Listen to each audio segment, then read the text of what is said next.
Surprise. भैया चेतना, हर्षिता बहन, अरे कहाँ हो दोनों? मैं आ गया यार। काम वाली, घर पे काम वाली कब लग गई? अच्छा, चेतना ने लगाई होगी। सही है, बहन और चेतना का हाथ बट जाएगा काम में, थोड़ा घर के कामों का प्रेशर भी कम होगा। इससे ही पूछ लेता हूँ। सुनो सुनो, हेलो, आपका नाम क्या है? अरे मैं इस घर का मालिक हूँ, जवाब दो मुझे। अजीब काम वाली है, जवाब ही नहीं दे रही है। ओ हेलो, आपसे बात कर रहा हूँ। हेलो। ओ यार, जवाब क्यों नहीं दे? रिश्ता बहन, तू इस तरह से काम वाली का काम कर रही थी और मैं सोच रहा था कि चेतना ने कोई काम वाली रख ली होगी। ये हालत क्या बना रखी है तूने अपनी? और इस तरह से पूछा क्यों लगा रही है तू? तुझे तो पढ़ाई करनी चाहिए ना अपनी। मेरी बात का जवाब दे बहन, मैं कुछ पूछ रहा हूँ तुझसे। भैया कोई बात नहीं, घर के काम करने में कोई बुराई थोड़ी ना है। वो मैंने सोचा घर में इतना काम पड़ा है तो मैं कर देती हूँ। बहन, घर का काम करने में दिक्कत नहीं है, लेकिन अगर घर का काम जबरदस्ती करवाया जाए तो दिक्कत है। और मुझे लग रहा है कि मेरी बहन से ये घर के काम जबरदस्ती करवाए जा रहे हैं। सच सच बता, ऐसा ही हो रहा है तेरे साथ? नहीं भैया, वो तो मैं खाली बैठी हुई थी तो मैंने सोचा कि घर का काम कर लेती हूँ थोड़ा बहुत, भाभी को हेल्प हो जाएगी। मुझे लग रहा है ना कि तेरी भाभी ही तुझसे जबरदस्ती काम करवा रही है और तू मुझसे ये बात छुपा रही है। नहीं भैया, ऐसा कुछ नहीं है। कोई बात नहीं, मैं तेरी भाभी को बुलाकर अभी सच्चाई पता करता हूँ। चेतना, भैया चेतना। भैया भैया भैया मत बुलाओ ना उन्हें। अरे विभोर, आ गए आप? हर्षिता, तुमने फिर से काम करना शुरू कर दिया। तुम्हें कितनी बार बोला मैंने कि पढ़ाई की उम्र है, पढ़ाई करा करो। ये सारे काम करने के लिए मैं हूं ना, मैं कर लूंगी, लेकिन तुम मानती ही नहीं हो। वो नहीं मान रही है, तुम नहीं मान रही हो। सच सच बताओ चेतना, तुमने ही मेरी बहन को मजबूर किया ना घर के काम करने पे? क्योंकि ये अपनी मर्जी से इस तरह तो काम नहीं करेगी। विभोर, क्या बोल रहे हो तुम? मैं पत्नी हूँ तुम्हारी, और तुम्हें पता है ना मैं पढ़ाई को कितनी इंपॉर्टेंस देती हूँ। मैं इसको बोलती हूँ कि पढ़ ले, लेकिन बोलती है कि पूरा दिन कहाँ पढ़ूंगी भाभी, आपके घर के काम में हाथ बटा दूंगी। मैं मना भी करती हूँ लेकिन मानती ही नहीं है। अभी देखो, खुद ही लगी हुई थी, मुझे पता भी नहीं था। मैं अंदर बस फोन पे बात करी थी और ये काम करना शुरू हो गई। चेतना, झूठी कहानी बनाने की जरूरत नहीं है। मेरा दिमाग इस समय बहुत खराब हो रखा है।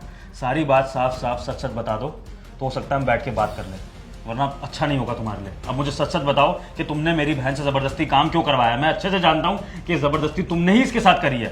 अब तुम मुझे बस रीजन बता दो कि क्या रीजन है जो तुमने ये हरकत करी है। विभोर, हद है। पीवी हूं मैं तुम्हारी, तुम्हें मेरी बात पे विश्वास नहीं है?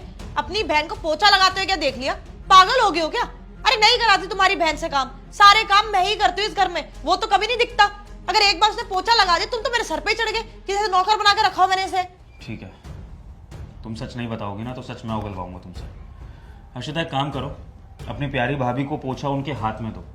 आज मैं देखना चाहता हूँ कि तुम्हारी भाभी तुमसे कितना प्यार करती है। और अब ये पोछा मेरे सामने लगाएगी पूरे घर का। दो इसके हाथ में पोछा दो। डरो मत, मैं हूं यहाँ पे।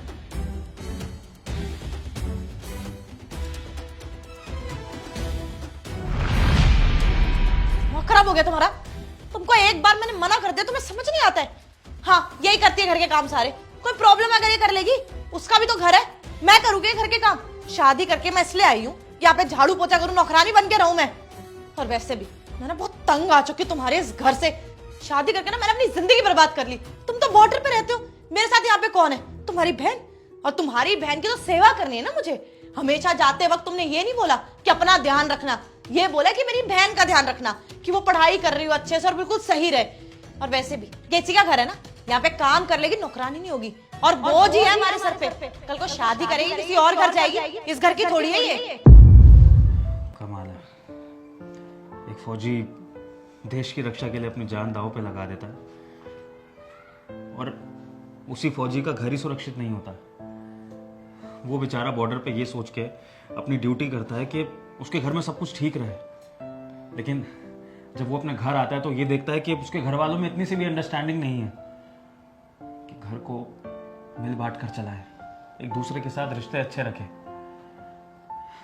बहुत बड़ी गलती कर दी मैंने जो मैंने शादी कर ली। शायद मेरा देश प्रेमी मेरे लिए काफ़ी था, मैं अपनी ड्यूटी करता रहता ना, मेरे लिए वही सही था। लेकिन मुझे नहीं पता था कि मेरी इतनी गलत लड़की से शादी हो रही है जो मेरा साथ देने की जगह मेरे घर को तोड़ने की कोशिश कर रही है। खैर, तुम्हें मेरी बहन से प्रॉब्लम है, तुम्हें इस घर के तौर तरीकों से प्रॉब्लम है, तुम्हें इस अपने फौजी पति से प्रॉब्लम है, तो ठीक है चेतना, आज से मैं तुम्हें हर बंधन से मुक्त कर रहा हूँ। तुम आज़ाद हो, तुम्हें कोई कुछ नहीं कहेगा।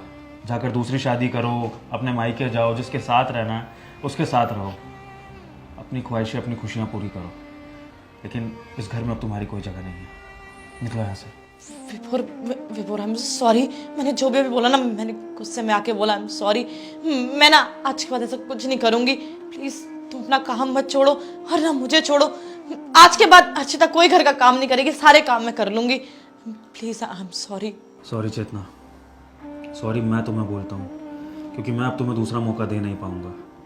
हम फौजी बाहर से जितने सख्त होते हैं ना, अंदर से उतने ही मासूम होते हैं। और एक बार तो तुम मेरा दिल तोड़ चुकी हो, लेकिन अब दोबारा मैं ऐसा होने नहीं दूंगा।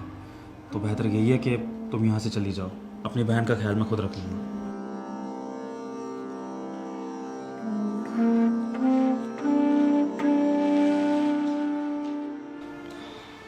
तू परेशान मत होइयो बहन, गृहस्थी मेरी ख़राब हुई है, लेकिन मैं तेरी ज़िंदगी ख़राब नहीं होने दूंगा। तू अपनी पढ़ाई अच्छे से कर, तेरा ध्यान मैं रखूँगा, चाहे मुझे कुछ भी करना पड़े। बस हाँ, आज एक बहुत बड़ा सबक मिल गया मुझे कि जब तेरे लिए तेरा जीवन साथी ढूंढूंगा ना बहन, तो बहुत सोच समझ के ढूंढूंगा, ताकि तेरी ज़िंदगी मेरी तरह ख़राब ना हो।